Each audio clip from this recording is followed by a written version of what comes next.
नमस्कार सांग मैंने केमती अच्छा आज मु आपन को गोटे सुंदर जिनस देखा चाहूँगी देखु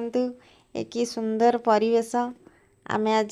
किसी सांग मिसिकी बाहरी गोटे जगह को बुलाइया देखु एठी मोर जड़े सांग सी तार किणवार व्यस्त ताकू जोर सोर भोक लगिला सी आ कौन कर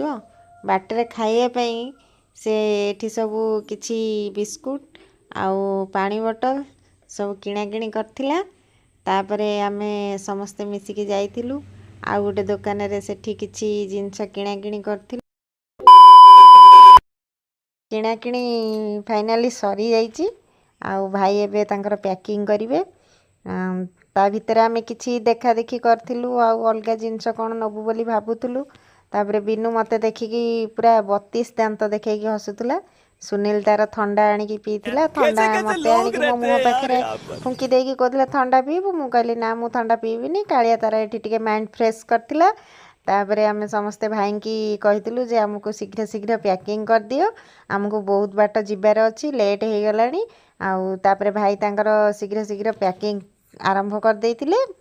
आज आमे सांग माने समस्ते बहुत खुशी थिलु कारण बहुत दिन पर आमे गोटे सांग को देखा करिया को जाउथुलु कौ जगह को जाउछु मु आपण मानको किछि समय पर जणेबी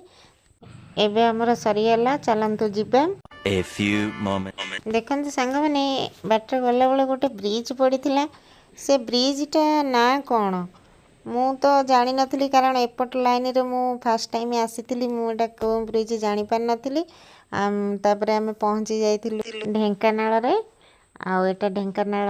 बाजारटा देखंतु एटा गणेश मार्केट पाखा पाखी आमे पहुंची जाइथिलु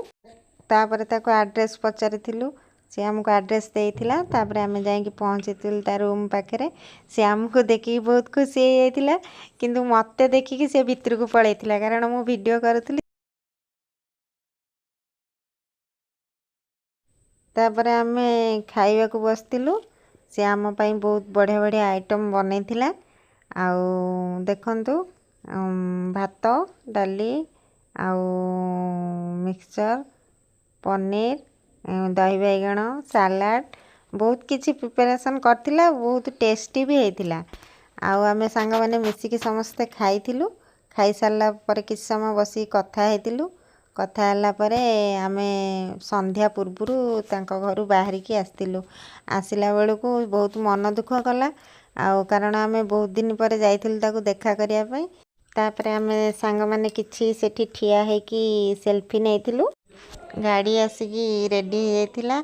बिनुर किंतु सेल्फी नेबा सरू नथला किछिटा खुशीर मुहूर्त आपण मान पाखरे शेयर कली आपण मानकु जदी भल लागिथिबो लाइक करिवे आ कमेंट